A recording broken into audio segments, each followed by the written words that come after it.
जी, अस्सलाम वालेकुम, hello everyone, welcome back to chart pulse weekly analysis video. Today last week market का जो scenario रहा, बिल्कुल ही हमारे पास रेंज में रही मार्केट, जिसकी वजह से हमें बहुत अच्छे ट्रेड सेटअप्स नहीं मिल पाए। लेकिन जैसे कि मैंने आपको लास्ट टाइम गाइड किया था वीकली एनालिसिस वीडियो के अंदर, के मार्केट के सपोर्ट और रेजिस्टेंस लेवल मेजर जो बनते थे, उस पे अल्हम्दुलिल्लाह मार्केट ने बहुत अच्छी हमें जो है पिप्स वगैरह वहाँ से रिवॉर्ड दिया है। तो अभी इस वीक अगर हम देखेंगे तो लास्ट वीक की मार्केट ने प्रीवियस इस बुलिश कैंडल को अगर आप देखें तो उसकी हाई की लिक्विडिटी को ऊपर से उठाया और नीचे उसकी ऑलमोस्ट लो की लिक्विडिटी तक जाने की मार्केट ने कोशिश की है। अभी भी मार्केट जो है इस कैंडल की रेंज के अंदर है, इस वीकली कैंडल की। तो ये जो 4500 और 49 का 99 का जो जोन है मार्केट का, एक लिक्विडिटी जोन है वीकली का, तो ये एक बहुत मेजर एरिया रह सकता है। तो हम इस एरिया के ऊपर नज़र लाजमी रखेंगे, ठीक है। तो वीकली टाइम फ्रेम हमारे पास ऐसे अभी तक, अगर हम इसके स्ट्रक्चर की बात करें तो वीकली स्ट्रक्चर अभी तक बुलिश है। मार्केट अभी तक उसी रेंज के अंदर घूम रही है और यहाँ पे वीकली टाइम फ्रेम के मुताबिक मार्केट ने एक ब्रेकआउट स्ट्रक्चर जो लिया था और उसके बाद मार्केट अपना लो लगा के गई थी, और जो कि इसका लास्ट डिमांड एरिया है मार्केट का अभी तक वो 3890 के आसपास अभी भी बना हुआ है। तो जब तक ये ब्रेक नहीं हो जाता, मार्केट यहाँ से बाय साइड का स्ट्रक्चर जो है अपना शिफ्ट नहीं करेगी सेल के अंदर, मार्केट दोबारा बुलिश जाने के इसके तकरीबन 80% टू 70% टू 80% चांसेस हैं इसके ऊपर मजीद बुलिश जाने के। अभी ट्रेडर्स अगर हम देखें यहाँ पे मार्केट ने जो एक मोमेंटम के साथ ड्रॉप दिया था, इस ड्रॉप के अंदर मार्केट ने एक रेंज की, और रेंज के बाद मार्केट अभी तक स्टिल नीचे आते हुए उसने दोबारा अपना मोमेंटम अभी तक स्टार्ट नहीं किया है, जो कि यहाँ पे ये शो कर रहा है कि मार्केट अगर इस वीक के अंदर आएगी तो यहाँ से प्रोबेबिलिटी है कि मार्केट दोबारा से बाय साइड पे जाने की कोशिश करेगी। तो वीकली टाइम फ्रेम इतना कोई खास हमें स्ट्रक्चर नहीं दिखा रहा है इस टाइम। अगर हम डेली टाइम फ्रेम में इसकी बात करें तो डेली टाइम फ्रेम के अंदर हमें ये नज़र आ रहा है कि मार्केट ने इस वीकली के अलावा भी डेली का एक स्ट्रक्चर बिल्ड कर रखा था यहाँ पे, जो कि एक ब्रेकआउट स्ट्रक्चर दिया था, एंड देन मार्केट ने उसकी एक लो की लिक्विडिटी को स्विप किया और वहाँ पे अपने डिमांड जोन को फिलअप किया, और उसके बाद मार्केट वहाँ से बाय साइड पे निकल गई। ये इसका डेली का लास्ट डिमांड कैंडल था, ठीक है। अब मार्केट ट्रेडर्स यहाँ पे आपके पास जब इस डिमांड कैंडल से बुलिश साइड पे मूव हुई थी, तो यहाँ पे मैंने एक जोन दिया था आप लोगों को टॉप पे कि मार्केट यहाँ तक जा सकती है, इस डोजी कैंडल के पास या इस एरिया के फेयर वैल्यू गैप को मार्केट हंट कर सकती है और वहाँ से एक सेल का जो एक मोमेंटम दे सकती है। तो वहाँ से मार्केट नीचे की तरफ गिरी और उसने अच्छा खासा एक ड्रॉप दिखाया हमें, और ड्रॉप देने के बाद मार्केट ने रेंज स्टार्ट करती वहाँ पे। अब ट्रेडर्स मार्केट इस रेंज के अंदर मूव कर रही है, ये इसका एक लो है और ये इसका हाई है। ये मार्केट ने एक लो लगा रखा है, ये मार्केट का एक हाई है लास्ट, और इस हाई और लो के मिड में मार्केट अभी रेंज कर रहा है, ठीक है। यहाँ पे ट्रेडर्स जब तक ये वाला लो ब्रेक नहीं होता, गोल्ड आपका यहाँ से आपको मंडे वाले दिन एक बुलिश ट्रेड दे सकता है। तो इस 1 आवर टाइम फ्रेम है, M30 टाइम फ्रेम में इस जोन पे नज़र रखिएगा, क्योंकि किसी भी वक्त मार्केट यहाँ से आपको बाय साइड का सिनेरियो दिखा सकती है। यहाँ पे डेली टाइम फ्रेम के मुताबिक मार्केट ने ट्रेडर्स यहाँ पे एक 1 2 3 का मूवमेंट लिया था, 1 2 एंड 3, इसके बाद मतलब ड्रॉप बेस और फिर ड्रॉप, उसके बाद मार्केट ने अगेन एक ऊपर रेंज की तरफ जाती रही, उसके बाद फिर अगेन एक ड्रॉप आया और ड्रॉप के बाद मार्केट वहाँ पे रुक गई है। और मैं स्टिल अभी भी इसी एरिया पे वेट करूंगा, मार्केट अगर इसको ब्रेकआउट नहीं करता तो मार्केट यहाँ से बाय साइड का मोमेंटम ले सकता है। तो जिसमें एक नीचे का एक डिमांड एरिया ये वाला है, ये पूरा आपका विक तक अब वैलिड है, ये वाली विक के अंदर से मार्केट कहीं से भी बुलिश हो सकती है, ठीक है। तो हम इसको अपने लाइव स्ट्रीम्स के अंदर कवर अप करेंगे, लाइव स्ट्रीम्स के अंदर देखेंगे कि मार्केट यहाँ पे कुछ हमें दिखा रही है नहीं दिखा रही। फॉरेक्स फैक्ट्री की अगर बात करें तो फॉरेक्स फैक्ट्री के ऊपर ट्रेडर्स यहाँ पे मंडे वाले दिन कोई स्पेशल डेटा नहीं आ रहा। ट्यूसडे वाले दिन की अगर हम बात करें तो ट्यूसडे वाले दिन हमारे पास एक कैड की सीपीआई का डेटा है, तो कैड की सीपीआई की डेटा के ऊपर गोल्ड भी मूवमेंट करने की पूरी ताकत रखता है, ठीक है। तो इसके ऊपर लाजमी नज़र हम लोग रखेंगे ट्यूसडे वाले दिन। वेडनेसडे वाले दिन देखें तो पाउंड की सीपीआई है, ईयरली टू ईयरली का डेटा, और उसके बाद फिर एक वेडनेसडे को हमारे पास एक मेजर डेटा आ रहा है जो रात के 11 बजे में देखने को मिलेगा, जो कि एफओएमसी मीटिंग मिनट्स हैं, ठीक है। इसके बाद ट्रेडर्स फिर एम्प्लॉयमेंट चेंज आ रहा है ऑस्ट्रेलियन डॉलर का, और उसके बाद फिर इसी तरीके से जीबीपी का, पाउंड का, ग्रेट ब्रिटेन पाउंड का पीएमआई का डेटा आ रहा है। एंड देन उसी दिन थर्सडे वाले दिन ही एक मीडियम इम्पैक्ट डेटा हमें शो हो रहा है, जो कि डॉलर के रिलेटेड है, जो कि 530 पर आ रहा है, अनएम्प्लॉयमेंट क्लेम का मीडियम इम्पैक्ट, और फेड मैन्युफैक्चरिंग इंडेक्स आ रहा है। इसके बाद पीएमआई सर्विसेज, मतलब ये भी मीडियम इम्पैक्ट ही हमें शो हो रहा है। फ्राइडे वाले दिन भी कोई खास डेटा नहीं है। तो अब जो कमिंग वीक है गोल्ड के रिलेटेड इतनी कोई मेजर न्यूज़ नहीं है, लेकिन फिर भी मार्केट की आपको कंडीशन पता है, मार्केट की सूरत हाल आपको पता है, जंग के दिन चल रहे हैं तो किसी भी वक्त कोई भी मूवमेंट हमें देखने को मिल सकता है, ठीक है। 4 आवर टाइम फ्रेम में ट्रेडर्स अभी डेली टाइम फ्रेम में एक हाई लो का लेवल ये वाला आ रहा है, हाई का लेवल अभी तक ये वाला स्टिल वैलिड है, जब तक मार्केट इसको ब्रेक नहीं करती यहाँ से दोबारा सेल साइड पे मूवमेंट हो सकती है इस वाले एरिया के पास से, ठीक है। देन ट्रेडर अब यहाँ पे अगर हम देखें तो एक मार्केट ने एक मोमेंटम के साथ ड्रॉप दिया है और यहाँ पे मार्केट स्टे कर गई है, ये इस एरिया की इंटरनल लो की एक लिक्विडिटी ही पड़ी है यहाँ पे डेली टाइम फ्रेम पे 4-5 ऑलमोस्ट तकरीबन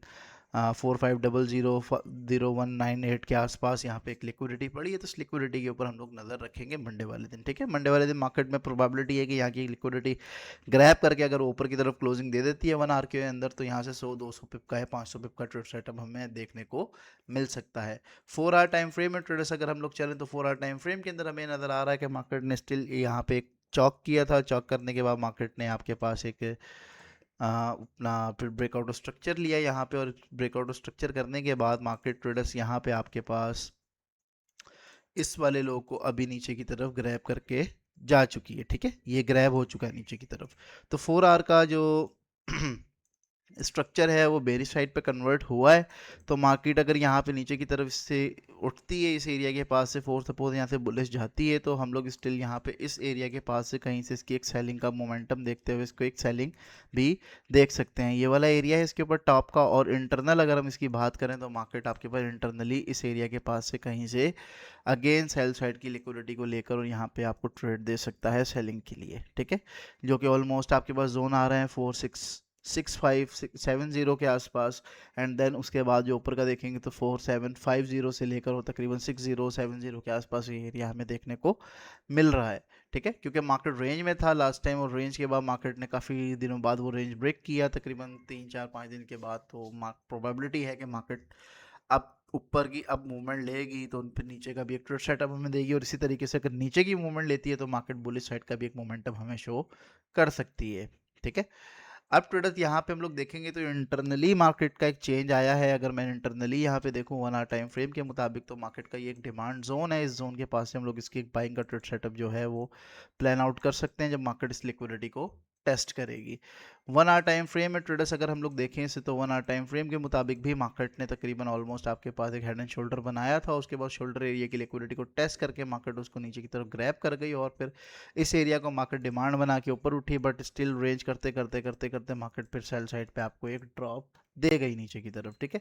तो ये एक एरिया मेजर था इसके अंदर जहाँ से मैंने आपको बाइंग का बताया था कि मार्केट यहाँ से बाय जा सकती है, लेकिन स्टिल मार्केट वहाँ रेंज करते करते उसने उस जोन को ब्रेकआउट कर दिया है। अब ट्रेडर्स देखना ये है 1 आवर टाइम फ्रेम में फोर सपोज मार्केट इस एरिया की लिक्विडिटी को लेकर अपना स्ट्रक्चर शिफ्ट कर दे और यहाँ पर रेंज मारे, तो यहाँ से हम इस जोन तक के लिए इसकी बाइंग एक ट्राई करने की कोशिश करेंगे। अगर यहाँ तक नहीं भी जाती तो मिनिमम मार्केट हमें इस एरिया तक का एक बुलिश का सेटअप जो है वो प्रोवाइड कर सकती है, जो कि ऑलमोस्ट आपके पास तकरीबन कोई इस जोन से भी अगर हम देखेंगे तो 1000 पिप की या 500 पिप्स की मूवमेंट हमें देखने को मिल सकती है। मज़ीद ट्रेडर इसको हम लोग एक्सटेंड कर सकते हैं छोटे टाइम फ्रेम में मज़ीद, और बट मेरे ख्याल से इसकी ज़रूरत नहीं है। अगर हम 30 मिनट टाइम फ्रेम में भी जाके देखें इसे तो स्टिल मार्केट वही रेंज में जब तक मार्केट की डायरेक्शन क्लियर नहीं हो जाती, क्योंकि अभी तो इसकी डायरेक्शन है नीचे की, ठीक है। स्टिल मार्केट वही वाली रेंज करता हुआ नीचे आ रहा है। अगर मार्केट इस रेंज को ब्रेकआउट नहीं किया इसने तो फिर ये मार्केट आपका बुलिश साइड पे कन्वर्ट नहीं होगा, ठीक है। हमें एक मूवमेंट चाहिए, एक मूवमेंट किस तरीके से चाहिए, जैसे कि ये वाला लास्ट मूवमेंट मार्केट एक लो, मैं इस एरिया की बात कर रहा हूँ, आप लोग नज़र रखिएगा, ठीक है। एक लो लगाया मार्केट ने, एक हाई लगाया, देन मार्केट एक लो, और फिर मार्केट इस तरीके से रेंज कर रहा है। जब तक एक मोमेंटम बेस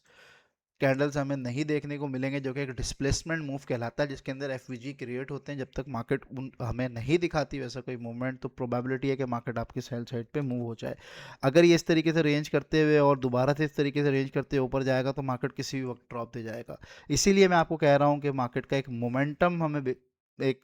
उसका मूव चाहिए ऊपर की तरफ, और उसके बाद मार्केट इसको रेंज करते हुए नीचे लाए, और फिर यहाँ से एक बाय का ट्रेड बहुत अच्छा हमें देखने को मिल सकता है। तो आप लोग इस जोन पे नज़र रखिएगा, इंशाल्लाह 200 पिप्स का, 100 पिप्स का, या 500 पिप्स का, इवन के 1000 पिप का, 1500 पिप्स का मूवमेंट भी हमें इसी जोन से देखने को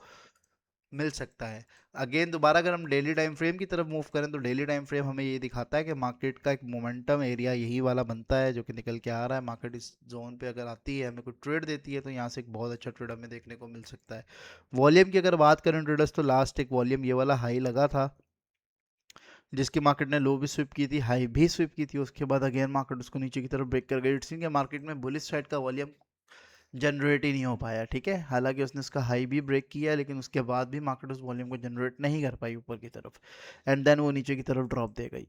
अब ट्रेडर्स यहाँ पे 30 मिनट टाइम फ्रेम और 15 मिनट टाइम फ्रेम भी यही शो कर रहा है कि इसका एरिया जो है मार्केट किसी भी वक्त यहाँ से बाय साइड पे मोमेंटम ले सकता है, तो हम इसके ऊपर नज़र रखेंगे। जब तक मार्केट आपके पास ये वाला जोन ब्रेक नहीं करती, मार्केट आपकी बाय साइड पे बुलिश जा सकती है। लिक्विडिटी टेस्ट होने के बाद कुछ ट्रेड मिलेगा तो इंशाल्लाह हम लोग ज़रूर अपनी लाइव स्ट्रीम्स के ऊपर आप लोगों के साथ शेयर भी करेंगे, आप लोग भी ट्रेड करेंगे और हम लोग भी बैठ के उसके ऊपर ट्रेड्स वगैरह प्लान आउट करेंगे। तो ये ट्रेडर एक सिंपल से शॉर्ट से एनालिसिस हैं, आप लोग इसको वीडियो को गौर से देखें। लेवल्स कुछ बहुत ज़्यादा इस दफ़ा क्लियर नहीं है, लेकिन फिर भी मेरी कोशिश पूरी ये रही है कि मैं आप लोगों को क्लैरिटी के साथ हर चीज़ शो करूँ। तो ट्रेडर्स, अगर वीडियो अच्छी लगी हो, आपकी चीज़ें क्लियर हुई हो, आपके माइंड की कन्फ्यूजन दूर हुई हो, तो लाजमी इस वीडियो को लाइक करिएगा, कॉमेंट करें एंड सब्सक्राइब करें चैनल को, और हमें रेगुलर बेसिस पे लाइव स्ट्रीम के ऊपर लाजमी ज्वाइन करें। ओके ट्रेडर्स, टेक केयर, अल्लाह हाफिज़। मिलते हैं आप सबसे मंडे को लाइव स्ट्रीम पर। जब तक के लिए मुझे इजाज़त दें और दुआ में याद रखें।